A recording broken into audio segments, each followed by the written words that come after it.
हाँ तो बच्चों, पिछली क्लास में हम कर रहे थे ये क्वेश्चन जो अधूरा रह गया था, तो चलिए अब इसको हम कंप्लीट कर देते हैं। ठीक है, देखिए क्वेश्चन क्या था।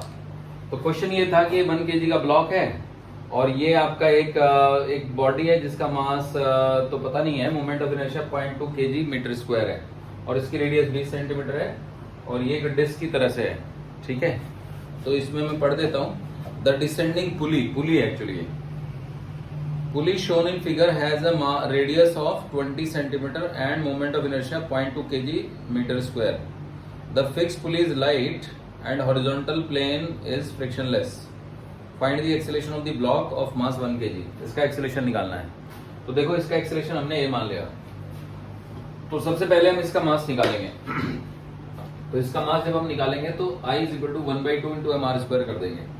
I हमें 0.2 दिया हुआ है, रेडियस हमें 0.2 दी हुई है, तो 0.2 का स्क्वायर हो गया। 0.2 को आप 2/10 लिख सकते हो, इसका स्क्वायर 4/100 हो गया, ये 2/10 हो गया। 0 से 0 कैंसिल हो गई, इस 2 से ये 2 कैंसिल हो गया, इस 2 से ये 2 कैंसिल हो गया, 10 बचा, तो m की वैल्यू 10 आ गई। अब देखो यहाँ पे हमने कोशिश की है कि हम किसी तरीके से इनके आपस के रिलेशन निकाल दें, एक्सेलरेशन। तो हम ना इस पुली के मोशन को दो मोशन का सुपरपोजिशन मानेंगे। तो मैं यहां पे सिखा देता हूं आपको कैसे करना है। तो ध्यान से देखेंगे कि पुली में ना दो दो मोशन है एक्चुअली। तो पुली में एक मोशन तो ये है, ये पुली है और ये ट्रांसलेटरी मोशन कर रही है। ट्रांसलेटरी के चलते इसका एक्सेलरेशन है, इसका भी ए और इसका भी ए, सभी पॉइंट्स का ए एक्सेलरेशन है। और इसके अलावा पुली रोटेट भी कर रही है, तो रोटेटरी के चलते इस पॉइंट का एक्सेलरेशन आर अल्फा, इस पॉइंट का एक्सेलरेशन ऊपर को आर अल्फा। अब जब ये दोनों मोशन सुपर इम्पोज होंगे तो जो नेट मोशन बनेगा, तो उस नेट मोशन में इस पॉइंट का एक्सेलरेशन हो जाएगा ए डैश मान लेते हैं इसको, क्योंकि ए तो हमने इसका एक्सेलरेशन मान लिया। तो ये हो जाएगा ए डैश प्लस आर अल्फा और ये हो जाएगा आर अल्फा ऊपर को और ए डैश नीचे को। ठीक है, तो बात ऐसी है कि अगर मैं पुली के इन पॉइंट्स का नाम रख दूं, मान लो मैं इसका नाम रख दूं ए और इसका नाम रख दूं बी, तो पॉइंट बी का जो एक्सेलरेशन हुआ वो A dash plus R alpha हुआ। तो इस लाइन को हटाइए आप, तो A dash plus R alpha is the acceleration of point B of the pulley, जो कि क्योंकि पॉइंट बी तो ब्लॉक से कनेक्ट है, जो कि ए के बराबर होगा। और पॉइंट ए का एक्सेलरेशन हुआ ए डैश माइनस आर अल्फा, जो कि 0 होगा। A dash minus R alpha that is equal to A which is equal to 0 and that is equal to AB is equal to this। समझ रहे हैं बच्चों? तो अब अगर मैं इन दोनों इक्वेशनों को मतलब इन दोनों इक्वेशनों को सॉल्व करूं, इसको जब मैं सॉल्व करूंगा तो A dash is equal to R alpha लिख दूंगा। अब मैं इन दोनों को ऐड कर देता हूं, या मतलब R alpha की जगह पे A dash डाल देता हूं। तो A dash plus A dash is 2A dash which is equal to A, so A dash is equal to A/2। तो ऐसे हमें पता चल गया कि जो पुली है उसका जो सेंटर का एक्सेलरेशन है वो ए डैश है और वो एक्चुअली A/2 है। तो ये एक रिलेशन हमें ढूंढना था। तो अब कुछ नहीं, अब तो बस इक्वेशन ही लगानी है और क्या है। तो अब देखो ये मैं यहां से एक्सेलरेशन वगैरह हटा देता हूं। ठीक है, तो देखो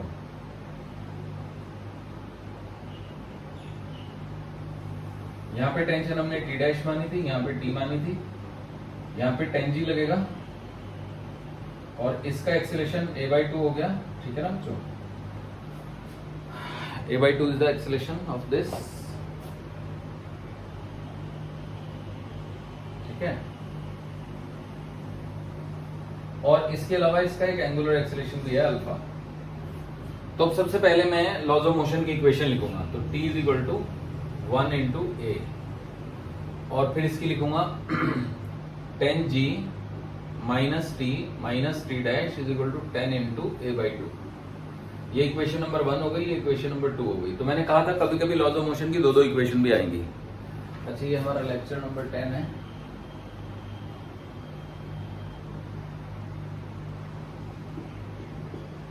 ठीक है बच्चों, तो देखिए ये दो इक्वेशन आ गई। अब इसमें टी डैश अननोन है, टी भी अननोन है, तो भाई टॉर्क की इक्वेशन भी बनेगी। तो टॉर्क की इक्वेशन ये बनेगी कि ये जो टी डैश है ना टेंशन, ये ज्यादा होगी, तो T dash into R minus T into R is equal to I into alpha. आई एग्जामिनर ने हमको दे रखा है, आर भी दे रखा है, और अल्फा जो है वो हम यहां से निकाल लेंगे। Alpha is equal to A dash by R, alpha is equal to A dash by R and A dash is A by two, so alpha is equal to A by two R. तो डाल देते हैं इसमें T dash minus T is equal to I upon R into में A upon two are, है ना। बस ये हो गई 3 इक्वेशन। अब इन 3 इक्वेशनों से काम चल जाएगा, ठीक है बच्चों। तो देखो इनको सॉल्व करने के लिए मैं ये वाला पोर्शन मिटा देता हूं ताकि मुझे लिखने के लिए थोड़ी जगह मिलती रहे। सो लुक, ये और ये है ना, टी की वैल्यू तो ए है, इसमें हम अगर हम डाल दें, अच्छा आई की वैल्यू भी तो पता है ना हमको, तो T dash minus T is equal to I, I is 0.2 divide by 0.2 into A divide by 0.4, है ना। So T dash minus T is equal to 0.4 is 4 by 10, so 10 A by 4, है ना, ये आ गया। ये 5 ए बाई 2 है, तो you can call it 5 A by 2। So T dash minus T is equal to 5 A by 2, this is equation number 3, ऐसे लिख लो, है ना। ये भी 5 ए बाई 2 है। एक काम करते हैं ना, टी डैश माइनस टी है ये, इसको ऐड कर देते हैं, है ना। T 10 ji minus T dash is equal to 5 A by 2, this is equation number 2। दोनों का ऐड कर दो। ऐड करेंगे तो आप देख सकते हैं कि टी डैश तो जुड़ जाएगा, टी कट जाएगा, टी डैश कट जाएगा यहाँ से, हाँ टी डैश कट जाएगा, ऐड करने पे टी डैश कट जाएगा। ये हो जाएगा 10 जी minus 2t is equal to 5 A by 2 plus 5 A by 2, यानी कि 5 ए। या फिर आप कह सकते हो 5 g minus T is equal to 5 by 2 ए।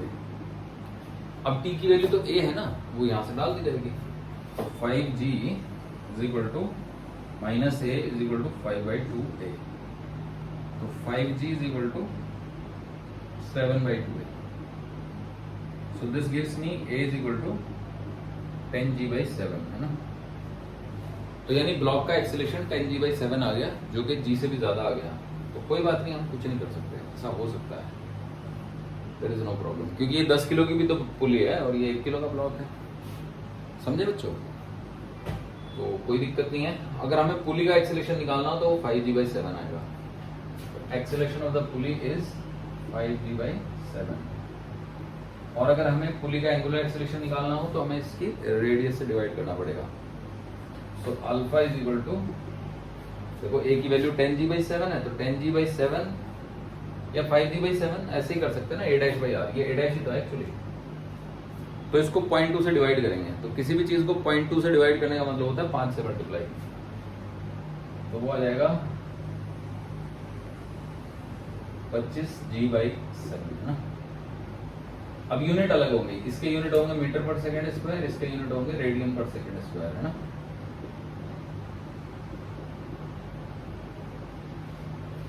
जी की वैल्यू अगर हम 10 डाल दें या फिर 9.8 डाल दें, तो 9.8 इंटू 5 ये 49 बाई 7, तो ये एक्सेलेरेशन ऑफ द पुली तो 5 इंटू 9.8 बाई 7, है ना।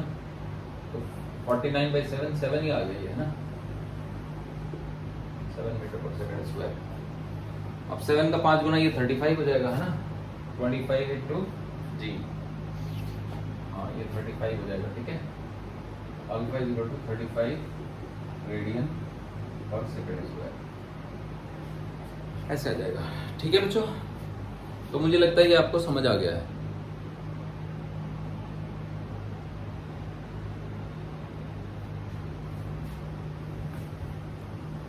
तो अब सारा दिख गया होगा। चलिए अब आगे बढ़ते हैं और आपको कुछ और क्वेश्चन कराते हैं। देखो बच्चों,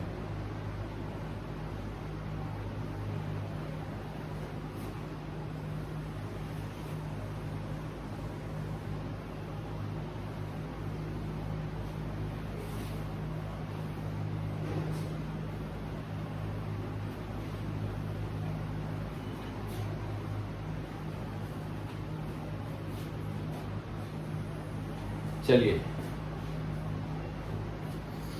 तो एक क्वेश्चन देता हूं मैं आपको, ठीक है। Question, figure shows a rod of mass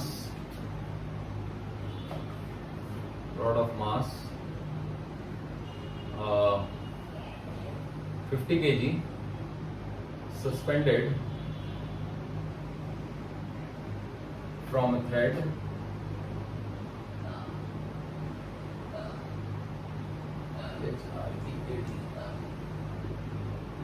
at end B and its end A is hinged, है ना, ये hinged है। क्लियर है बच्चों? तो मास इसका 50 kg है।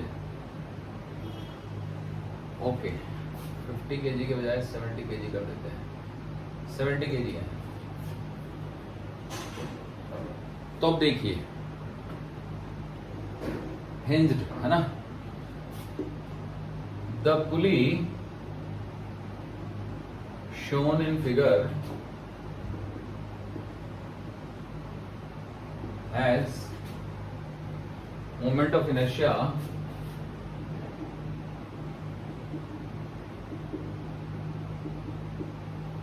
the pulley shown in figure has moment of inertia 150 kg meter square and radius 0.1 meter. It is rotating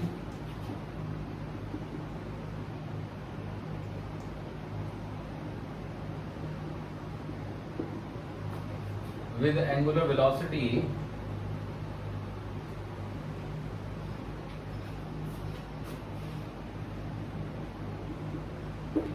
with angular velocity 9000 rpm, revolution per minute. If coefficient of friction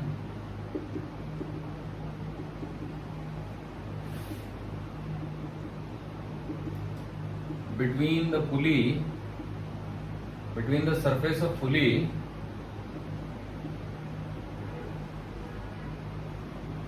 and the rod is, पुली की जो surface है और जो rod है उसके बीच friction की बात हो रही है, is 0.3, then calculate the value of, then calculate the time after which the pulley stop rotating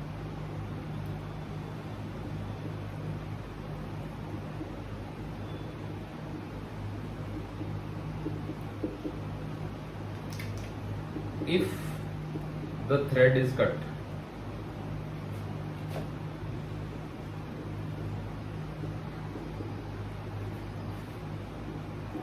thread को काट दिया और उसके बाद पुली कितनी देर बाद रुकेगी ये बताना है। देखो यहां से तो ये हिंज हो गया, तो ये रॉड हो गई हमारी, ये थ्रेड हो गई। ठीक है बच्चों, उसके बाद यहां पे देखो, ये हमारी पुली हो गई, पुली का ये सेंटर हो गया। तो पुली का सेंटर इस हिंज पॉइंट से 70 सेंटीमीटर दूर है, समझे बच्चों। और इस रॉड की लेंथ है, रॉड ऑफ मास इतने and length of length 1 metre and mass 70 kg। तो रॉड की लेंथ 1 मीटर है, तो यहाँ पे अभी गैप है, गैप इज देयर। तो यहाँ पे ये कैंची है, तो कैंची से जैसे ही हम इसको काट देंगे ये गिर जाएगी इसके ऊपर, क्योंकि यहाँ पे हिंज है। जैसे ये गिर जाएगी तो अब ये पुली घूम रही है ऐसे 9000 आरपीएम से, 9000 आरपीएम से। तो क्वेश्चन ये है कि इस रस्सी को काटने के कितनी देर बाद पुली रुक जाएगी, और कोएफिशिएंट ऑफ फ्रिक्शन दिया हुआ है 0.3। ठीक है बच्चों, तो ये सवाल है। तो दिखने में आपको लग सकता है बड़ा कॉम्प्लिकेटेड सवाल है, पर एक्चुअल में है नहीं है। बस इसमें पॉइंट ये है कि इसमें कॉन्सेप्ट बहुत सारे लगेंगे। तो देखो, figure shows a rod of length 1 metre and mass 70 kg suspended from a thread at end B. तो ये एंड बी है, and it's end A is hinged, and A is hinged. The pulley shown has moment of inertia 150 kg metre square and radius 0.1 metre. तो इसका moment of inertia इतना है, आई की जो value है वो है 150 kg मीटर स्क्वायर, और रेडियस की जो वैल्यू है वो है 0.1 metre. It is rotating with angular velocity 9000 rpm. If coefficient of friction between the surface of the pulley and the rod is 0.3, then calculate the time after which the pulley will stop rotating if the thread is cut. Thread को काट देंगे तो कितनी देर बाद पुली घूमना बंद कर देगी। तो ये हमने थ्रेड काट दी, ठीक है जी।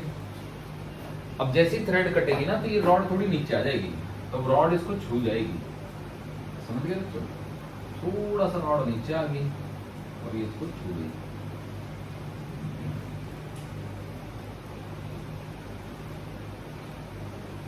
अब जैसे ये इसको छू गई ना तो यहां पे फ्रिक्शन प्ले में आ जाएगा।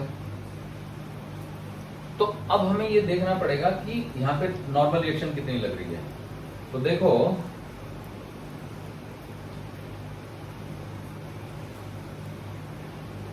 इसको थोड़ा पीछे बनाता हूं मैं, है ना।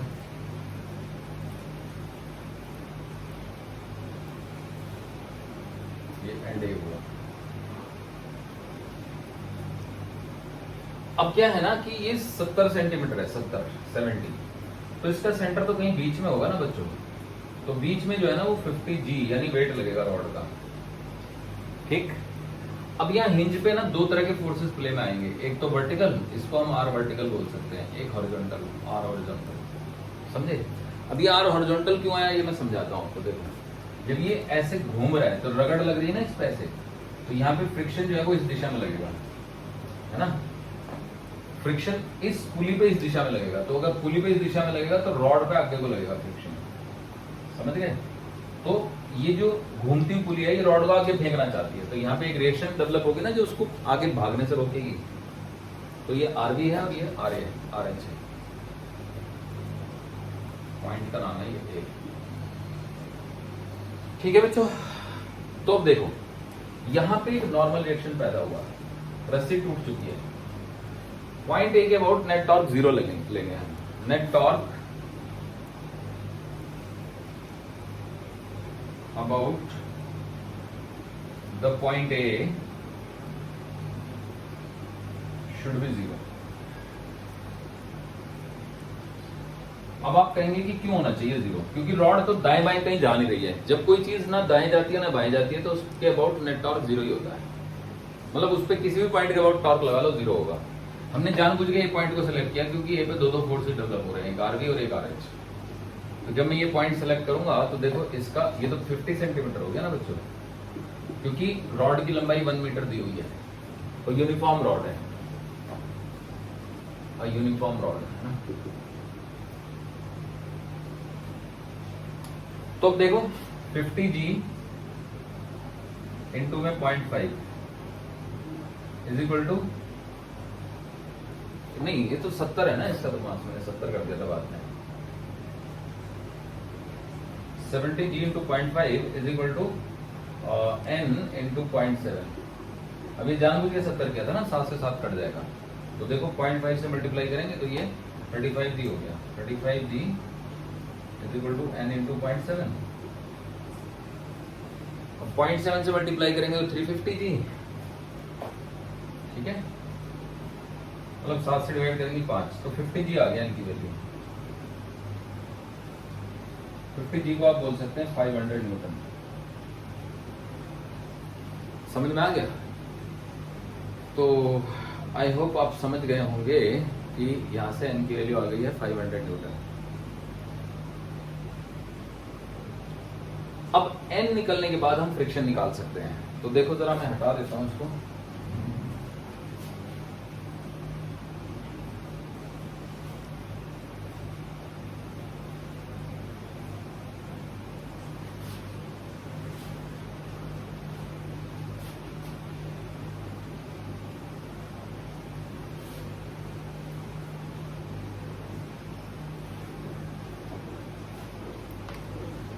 तो यहाँ पे रस्सी थी है ना जो कट चुकी है।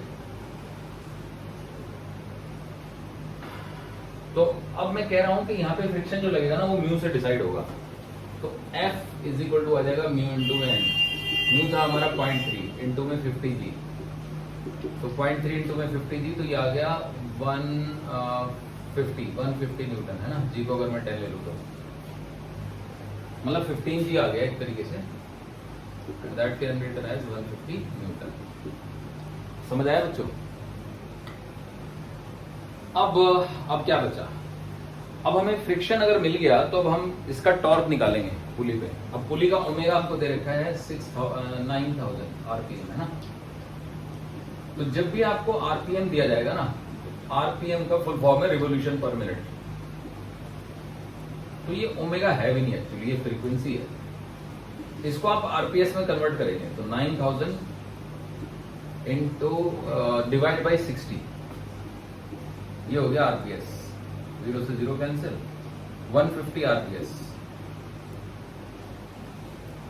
अब ओमेगा अगर हमें निकालना है तो ओमेगा जो है ना वो 2 पाई इंटू न्यू होता है। तो ये 300 पाई आ गया रेडियन पर सेकेंड। अब हमको ये निकालना है कि कितनी देर बाद रुक जाती है ना। तो चलिए निकालते हैं। तो time after which the pulley will stop,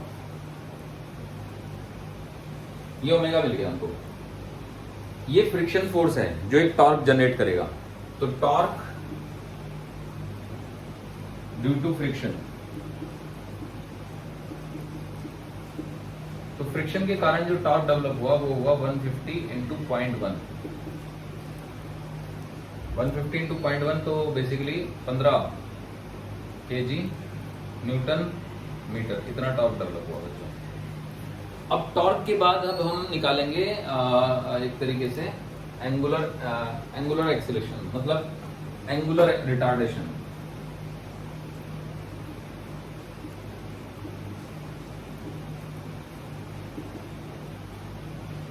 angular retardation आ जाएगा हमारा torque divide by moment of inertia. So it is 1/10। ये रेडियन पर सेकेंड स्क्वायर होगा। एक्चुअली इतना कम इसलिए आया क्योंकि मोमेंट ऑफ इनर्शिया बहुत हाई दे दिया मैंने। अगर मैं एक ऐसी डिस्क बनाऊं जिसका मोमेंट ऑफ इनर्शिया 150 है तो उसका मास बहुत ज्यादा लेना पड़ेगा मुझे। तो ये बहुत भारी पुली ले ली मैंने, कोई बात नहीं। अब देखो, तो अब हमें ओमेगा पता है और हमें निकालना है कि कितनी देर में रुक जाएगी। तो ओमेगा इज इक्वल टू, इसको ओमेगा नॉट समझ लो, initial angular velocity omega naught plus alpha into t. Alpha जो है वो नेगेटिव है क्योंकि रिटार्डेशन है ना ये। तो अब final angular velocity 0, initial angular velocity 300 पाई है ना। अल्फा की वैल्यू माइनस का 1/10 इंटू में टी।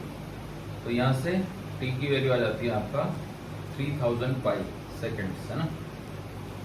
अगर हम मिनट में कन्वर्ट करें इसको तो 60 से डिवाइड करेंगे तो 50 पाई भी लगेगा, 50 पाई मिनट्स है ना। 50 पाई मिनट्स, तो पाई में होते हैं 3.14, यानी कि इसको 100/2 लिख देंगे तो 157 सेकेंड्स आ गए। 157 सेकेंड्स पाई की अगर मैं वैल्यू डाल दूं तो समझ में आया बच्चों? यहाँ लिख देता हूँ आपके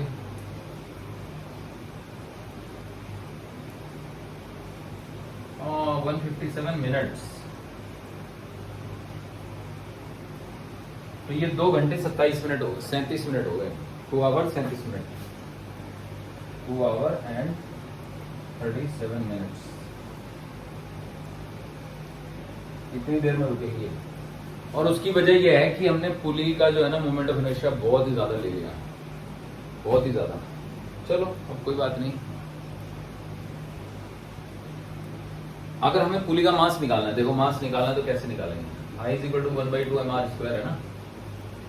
तो देखो ये तो 150 दे दिया मैंने, ये 1/2 है, m निकालना ही है, और ये 0.1 का स्क्वायर है। तो 0.1 का स्क्वायर का मतलब 1/0.1 दिया ना रेडियस, 1/10, 1/10 का स्क्वायर 1/100, तो ये 300 हो गया, 300 m/100। तो देखा जाए तो m की वैल्यू हो गई 30,000 किलो। तो ये मास बहुत ज्यादा है ना पुली का, इसीलिए इतना टाइम लग रहा है रुकने में। अगर ये नॉर्मली 300 किलो की होती तो फिर टाइम इसका उसी हिसाब से कम लगता। आई होप आप समझ गए। अब इसी क्वेश्चन में एक और क्वेश्चन आता है, और वो ये कि ये बताइए कि हिंज पे कितनी रिएक्शन डेवलप हो रही है। Calculate the reaction force developed at the ring hinge.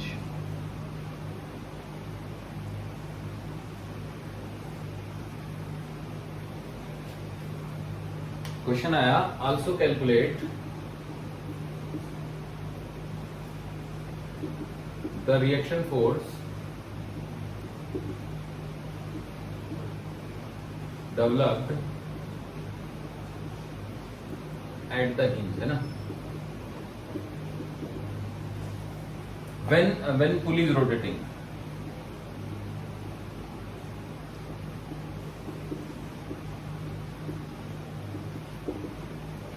ये पार्ट 1 है, पार्ट 2 है when pulley stops rotating, है ना।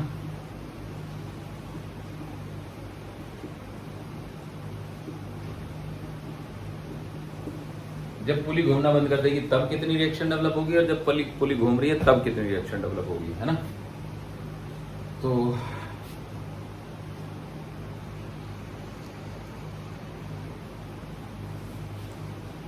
सही है बच्चों। तो देखो ये तो 2 आवर 157 मिनट है, आपको बताइए। अब करते हैं सॉल्व। तो ये है हॉरिजॉन्टल रिएक्शन, समझ रहे हैं। RH और F बराबर होंगी। RH must be equal to F, क्योंकि रॉड पे नेट हॉरिजॉन्टल फोर्स 0 होना चाहिए। तो F तो 150 न्यूटन था ना बच्चों, RH की वैल्यू आ गई। अब इस पे नेट वर्टिकल फोर्स भी 0 होना चाहिए। तो ये है 70G, तो 70G डाउनवर्ड यानी कि 700 must be equal to N plus RV। अब N की वैल्यू तो 500 आई थी ना, so this is 500 plus RV। G को 10 ले ही रहे हैं, तो RV की वैल्यू आ गई बच्चा 200 न्यूटन। तो ये RV और RH अगर मिल गए तो इन दोनों का रिजल्टेंट तो हम निकाल ही सकते हैं ना। तो देखो इनका रिजल्टेंट निकाल देते हैं। ये आ जाएगा रिएक्शन फोर्स, नेट रिएक्शन। ये है 200 और ये है 150, है ना। तो नेट रिएक्शन फोर्स आ गई R इज इक्वल टू 200 का स्क्वायर प्लस 150 का स्क्वायर का अंडर रूट, है ना। So that comes out to be 250। समझ में आ गया बच्चों। तो इस तरीके से हमने नेट रिएक्शन फोर्स भी निकाल दी। तो ये काफी अच्छा सवाल था जो कि मैंने आपको करा दिया है, ठीक है।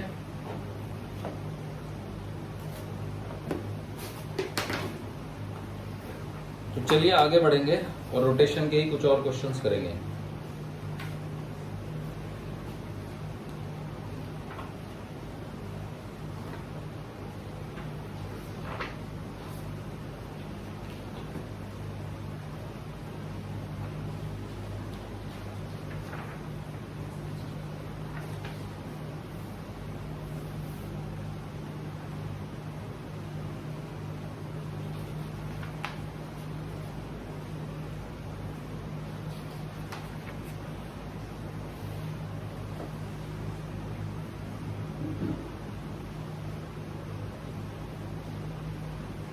ठीक है बच्चों, नोट कर लो ये।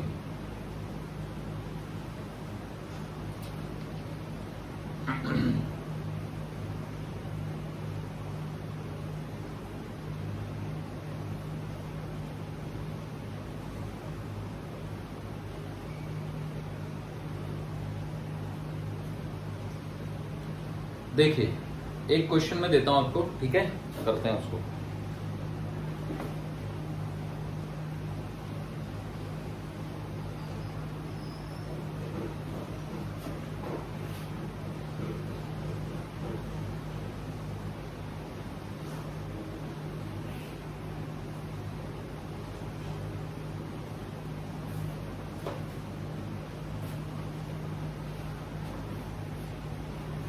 देखो बच्चों, ये एक रॉड है जो कि यहां पे हिंज्ड है, एक है ना, a uniform rod of length L, uniform rod of length L and mass m1, इसका मास m1 है, या m2 ले लो, थोड़ा थिक बना देते हैं इसको, है ना।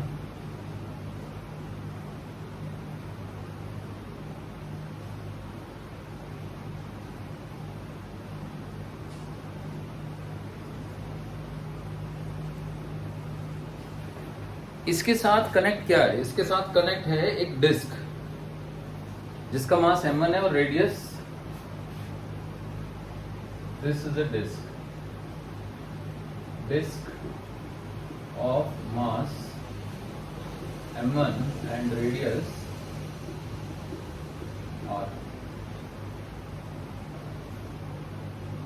ये r है, और ये जो एंगल है ये थीटा है, ठीक है बच्चों, गिवन है ये। तो क्वेश्चन ये है कि a uniform rod of length L and mass m2 is pivoted at one end as shown, to its other end is fastened a uniform disc of mass m1 and radius r. Find the angular acceleration of the system just after it is released from the position shown. तो इसका alpha निकालना है बच्चों, तो चलिए इसका alpha निकालेंगे, ठीक है। तो देखिए कैसे करेंगे।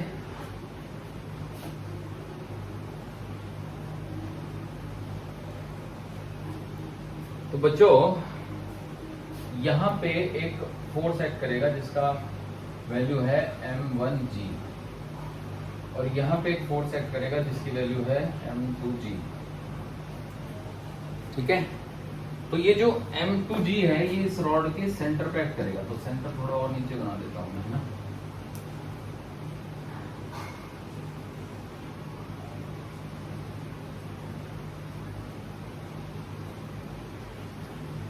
तो अब हमें करना क्या है, बस टॉर्क के लिए तो I tau is equal to I alpha ही लगाना है बच्चों, तो उसके लिए मुझे आई निकालना पड़ेगा। तो पहले मैं पॉइंट ए के अबाउट आई निकालता हूं, ठीक है। तो सबसे पहले moment of inertia of the rod about A, moment of inertia of the rod about point A, that will be 1/3 m2 into L square, सही है, वेरी सिंपल। अब मोमेंट ऑफ इनर्शिया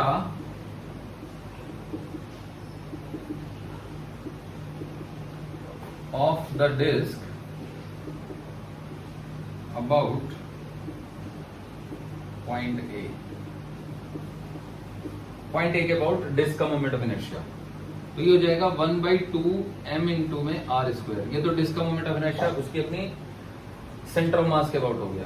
अब ए पॉइंट से सेंटर ऑफ मास की जो distance है ना बच्चों वो r प्लस एल है, तो plus m1 into r plus l का whole square,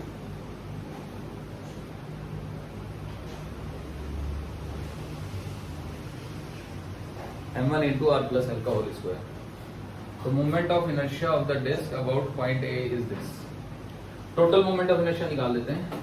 so I total is 1/3 m2 into L square plus 1/2 m1 into are square plus m1 into are square plus l square plus 2RL, है ना। ये तो 3/2 m r square हो सकता है ना। तो 1/3 m2 into L square plus 3/2 m1 into are square plus m1 into L square, है ना।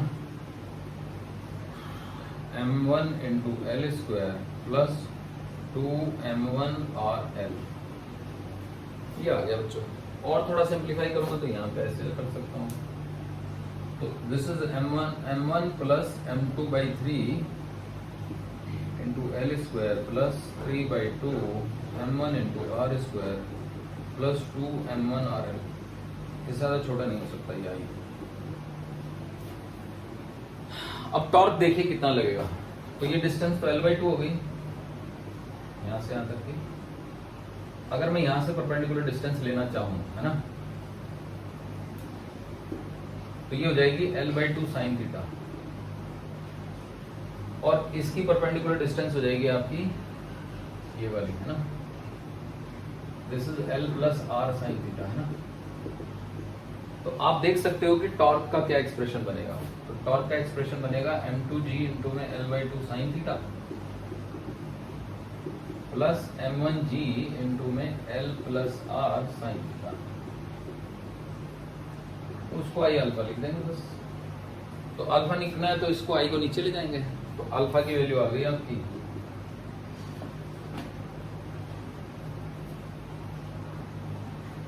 कुछ कॉमन आ रहा है क्या, g कॉमन आ रहा है, तो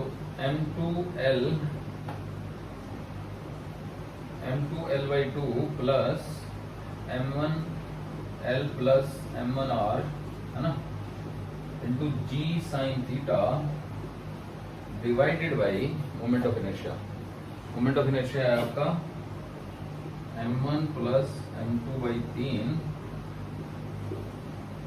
इंटू l स्क्वायर प्लस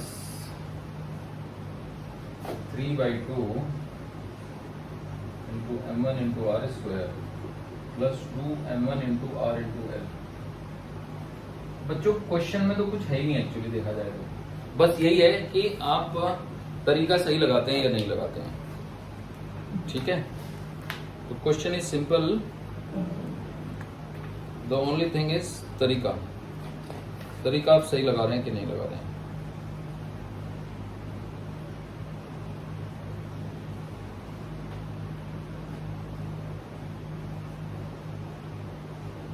सही है, परफेक्ट है। तो जो आंसर दिया हुआ है उसमें कॉमन नहीं लिया हुआ, मतलब ठीक है ना, उसमें क्या है कि ये होल स्क्वायर खोला नहीं उन्होंने, ऐसे छोड़ दिया। ठीक है, कोई प्रॉब्लम नहीं है। होपफुली आप समझ गए।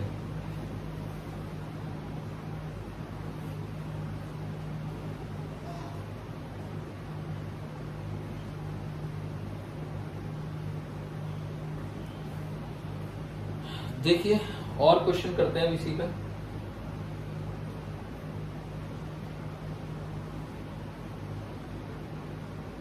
अब मैं थोड़ा सिंपल क्वेश्चन दे देता हूं, ठीक है बच्चों। मतलब आपको ये समझना था कि जो मोमेंट ऑफ इनर्शिया है ना, वो डिस्क का निकालने के लिए पैरेलल एक्सिस थ्योरम की जरूरत पड़ेगी, ऐसे नहीं निकलेगा मोमेंट ऑफ इनर्शिया।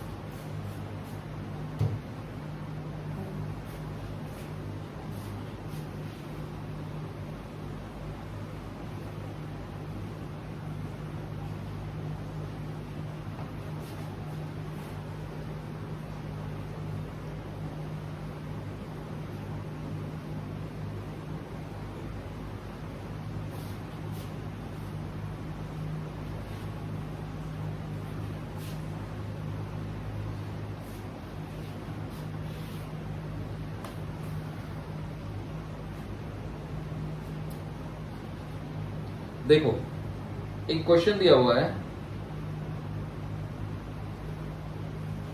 ये एक रॉड है, ठीक है,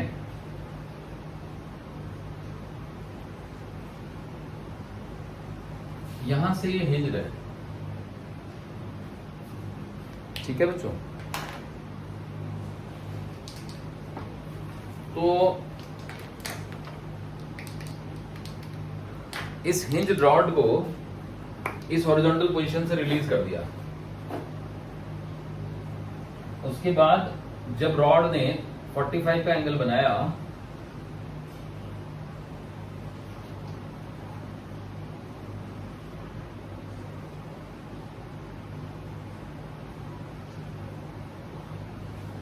तो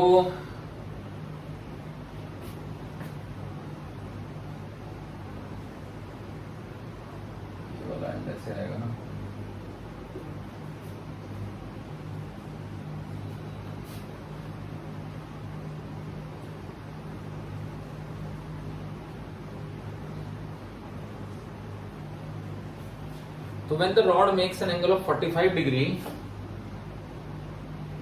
विद हॉरिजॉन्टल और विद वर्टिकल, क्योंकि 45 का एंगल तो बराबर ही है, तो हमें इसका एंगुलर एक्सेलरेशन और एंगुलर वेलोसिटी बतानी है। इसकी लंबाई 1 मीटर है और इसका मास 4 kg है।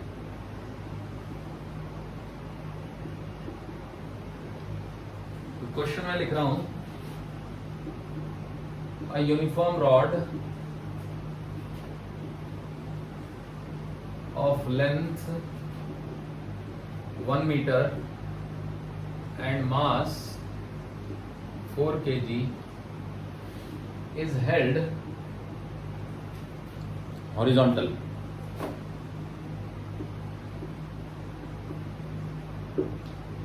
and released.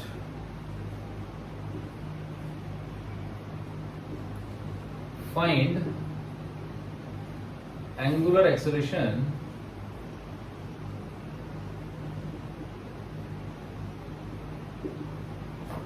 and angular velocity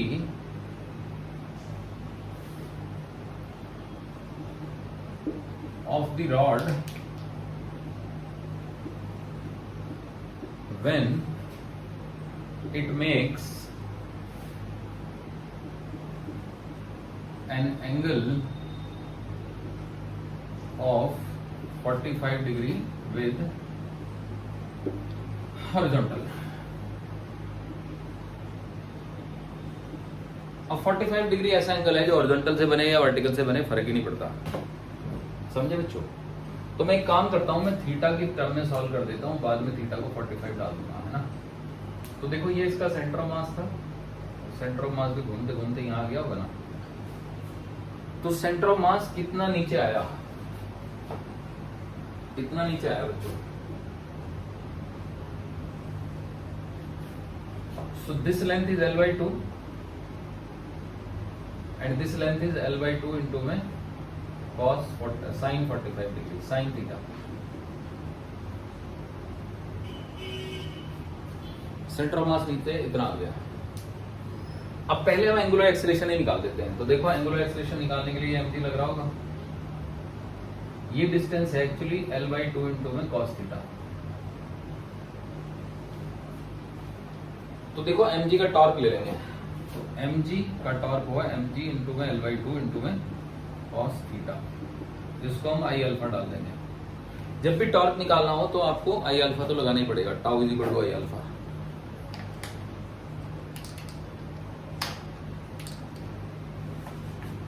mg L/2 into में cos theta into 1/3 ml square into में अल्फा।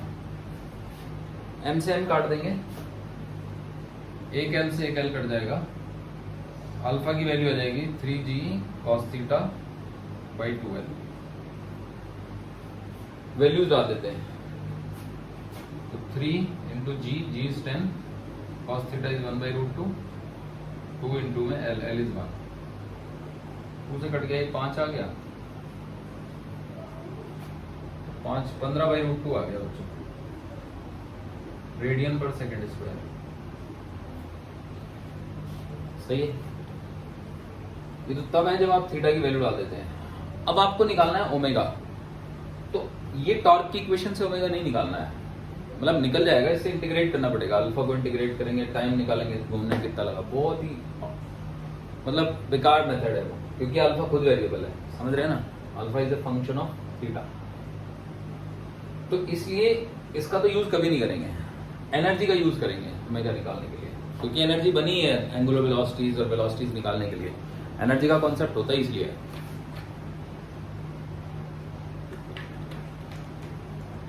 तो देखो बच्चों, अब इसका सेंटर, ये 4 किलो की थी, तो 4 किलो का सेंटर ऑफ मास L/2 नीचे आया, तो m इंटू जी इंटू में L/2 sine theta is equal to, अब ये जो पोटेंशियल एनर्जी में कमी आई, यही तो काइनेटिक एनर्जी में बढ़ोतरी होगी, तो half I omega square.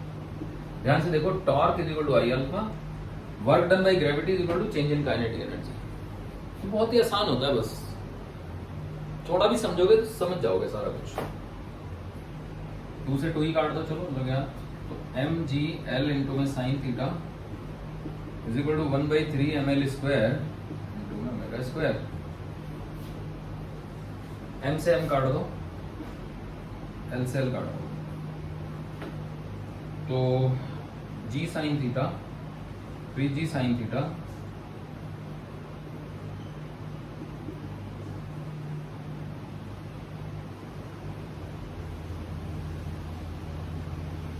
Divided by l is equal to omega square. तो यहां से ओमेगा की वैल्यू आ जाएगी root under 3g sine theta divide by l, और वैल्यूज भी डाल देते हैं 3 into 10 into 1 by root 2 divided by 1, 15 root 2 लिख सकते हैं आप इसको। Omega is equal to under the root 15 root 2 radian per second square, radian per second. तो ये दो आंसर हो गए बच्चों। तो मुझे लगता है आप समझ गए, ठीक है।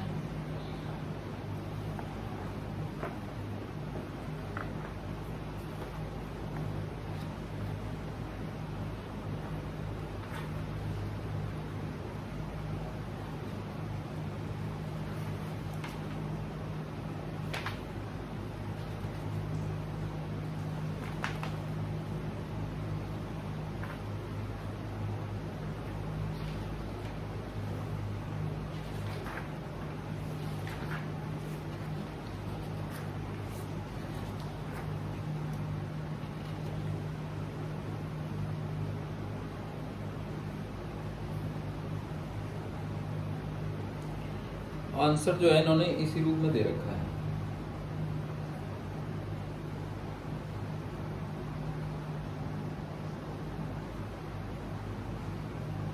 ओमेगा सेंटर ऑफ मास तो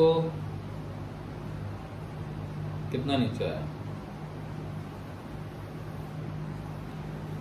यहां पे था ना सेंटर ऑफ मास, यहां पे आ गया, तो कितना नीचे आ गया, L/2 साइन थीटा नीचे आ गया, इसमें क्या दिक्कत है। mg L/2 sine theta is equal to half I omega square. What is wrong?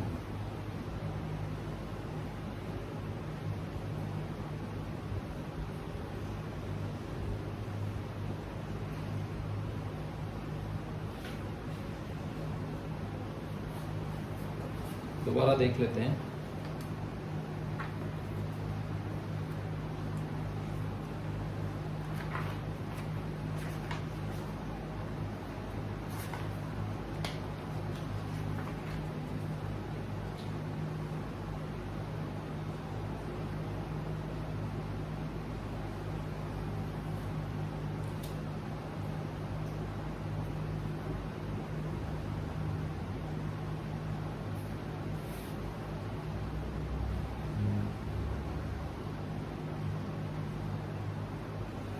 ठीक है,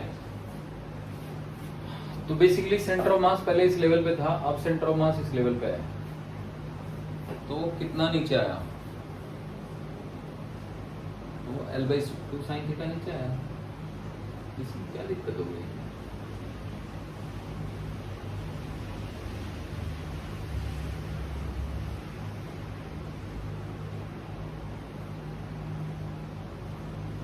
Work done by gravity is this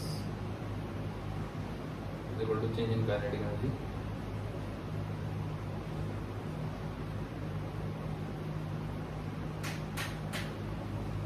चलिए ठीक है, आगे बढ़ेंगे बच्चों।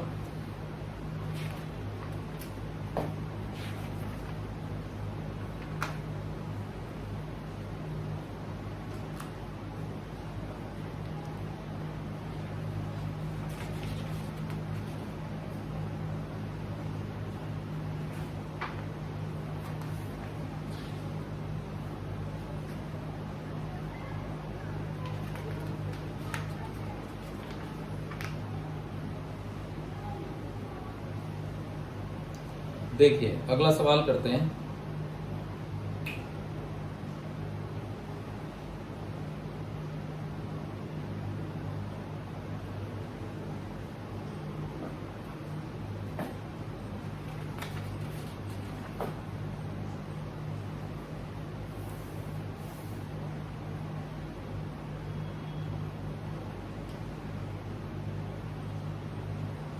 नेक्स्ट क्वेश्चन इज, ये आप नोट कर लो।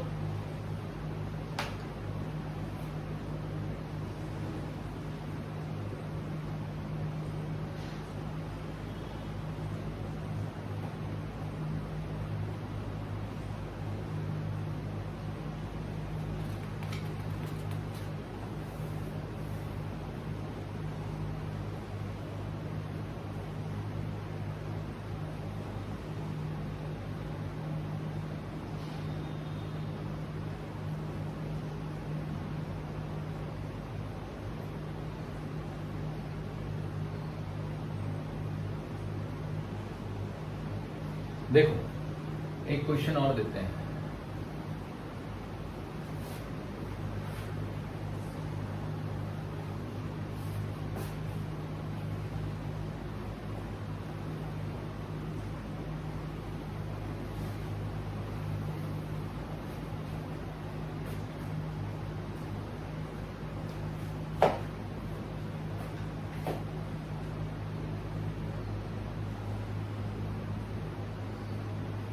देखो बच्चों,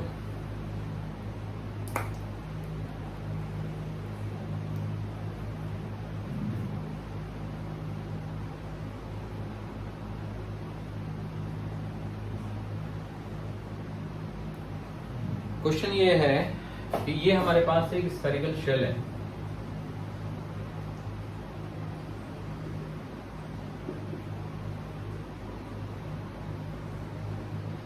और ये फ्रिक्शनलेस सरफेस पे रखा हुआ है।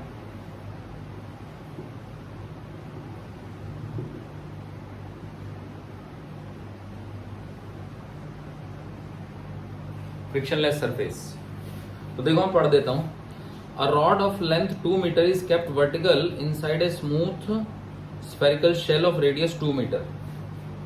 तो इसके अंदर यहां पे एक रॉड है जिसकी की लंबाई 2 मीटर है, समझ रहे हो बच्चों?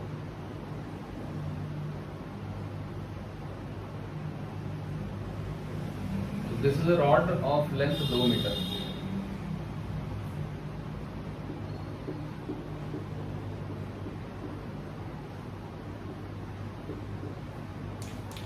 रॉड की भी लंबाई 2 ही मीटर है, रेडियस भी 2 ही मीटर है, ठीक है। The rod start slipping inside the shell, mass of the rod is 4 kg, then angular speed of the rod in the horizontal position about the center of the sphere is। तो जब rod horizontal position पे पहुंच जाएगी तो इसकी angular velocity क्या होगी?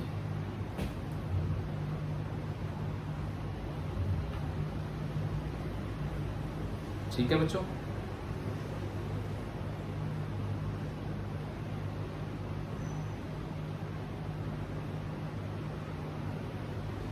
और ये जो शेल है ये फिक्स्ड है, फिक्स्ड। तो हमें रॉड की एंगुलर वेलोसिटी बतानी है जब वो नीचे पहुंच गई, हॉरिजॉन्टल हो गई। तो देखिए कैसे करेंगे।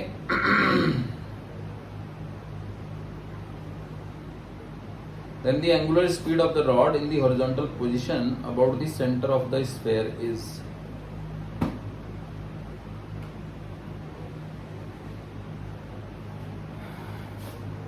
तो ये हमने ज्वाइन किया यहाँ पे, है ना, ये 2 ही मीटर रहेगा, ये भी 2 रहेगा, ठीक है ना। तो जब ये रॉड नीचे आ जाएगी तो ये रॉड कुछ ऐसी दिखेगी,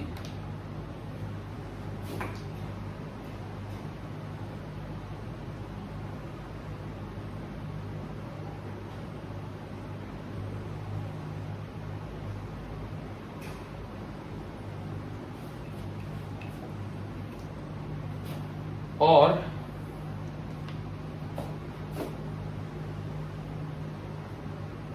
ये इसका सेंटर हो गया, है ना। ये घूम रही है और ये चल भी रही है, ठीक है बच्चों। तो सेंटर के अबाउट एंगुलर स्पीड बतानी है।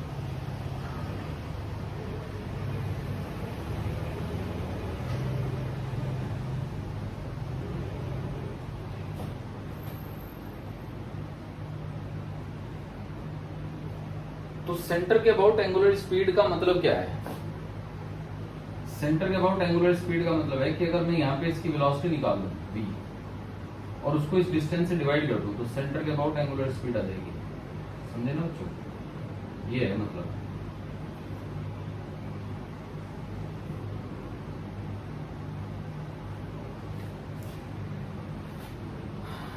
तो रॉड का सेंटर कितना नीचे आया? तो आप देख सकते हैं कि रॉड का सेंटर पहले यहां था, बिल्कुल हॉरिजॉन्टल पोजीशन पे, सेंटर के लेवल पे। अब यहां पे है, ये 2 मीटर है, ये एंगल 60 डिग्री बना, तो ये हो जाएगा 2 इंटू में साइन 60, तो ये √3 मीटर हो गया एक तरीके से। तो सेंटर ऑफ मास √3 मीटर नीचे आ गया इसका। ठीक है बच्चों, रॉड का सेंटर ऑफ मास √3 मीटर नीचे आ गया। तो अब हम क्या लिखेंगे? अब हम लिखेंगे कि mg इंटू में √3 is equal to half of m into में v square plus half of i into में ओमेगा स्क्वायर। क्योंकि रॉड में ना 2 तरह के मोशन है, एक तो रॉड घूम भी रही है और एक रॉड चल भी रही है। ठीक है, तो फिलहाल जो रॉड चल रही है वो इस तरफ चल रही है, क्योंकि यहाँ पे तो है ना सेंटर ऑफ मास इसका किधर जा रहा होगा? Where is the centre of mass going? क्योंकि इस एंड की तो वेलोसिटी इस तरफ होगी, है ना, और इस एंड की वेलोसिटी इस तरफ होगी, और सिमेट्री ये कहती है कि ये दोनों वेलोसिटियां बराबर होंगी। ठीक है, तो इसका सेंटर डेफिनेटली इधर जा रहा होगा, और ये ओमेगा मान लेते हैं, ओमेगा एंगुलर वेलोसिटी है। ठीक है, तो इस एंड की एक वेलोसिटी तो इधर को होगी, जिसका नाम हम रख सकते हैं ओमेगा L/2, और एक वेलोसिटी सेंटर ऑफ मास की इधर हो जाएगी। ऐसे ही एक वेलोसिटी इधर हो जाएगी सेंटर ऑफ मास की vc, हाँ v ही रहने दो, इसको हम v डैश कर देंगे va, और ये हो गया हमारा vb, ओमेगा L/2, है ना। अब देखो ये कितना एंगल बन रहा है?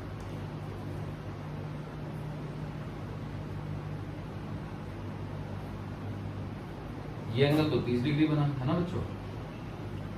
तो VA जो है वो 30 डिग्री पे हुआ रॉड से, और ये एंगल अपना 60 है, तो ये 30 है, तो ये 60 बना, है ना।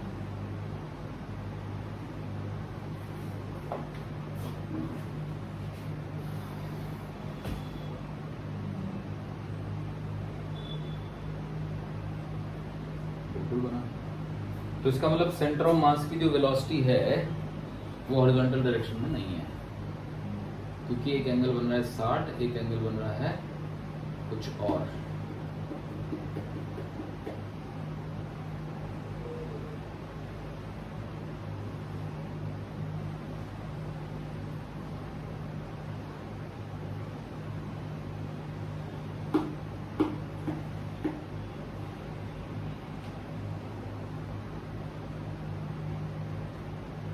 Is it fine?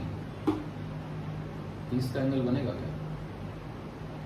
फिर ये क्यों नहीं बनेगा 30 का? अगर ये एंगल 60 है तो ये 30 है, तो ये 60 है। ठीक है, टेंजेंट के लॉन्ग रॉड के एक एंड की वेलोसिटी ये vb हो गया। ठीक है बच्चों, तो एक काम करते हैं, इस क्वेश्चन को हम पूरा करेंगे नेक्स्ट क्लास में। ठीक है, तो आप आजकल हमारा यही चल रहा है कि एक क्वेश्चन अधूरा रह जाता है, तो चलिए कोई बात नहीं, we will do it in the next class. ठीक है, आप इस पर ट्राई करेंगे तो ये एक तरीके से आपका होमवर्क हो गया। ठीक है, चलिए।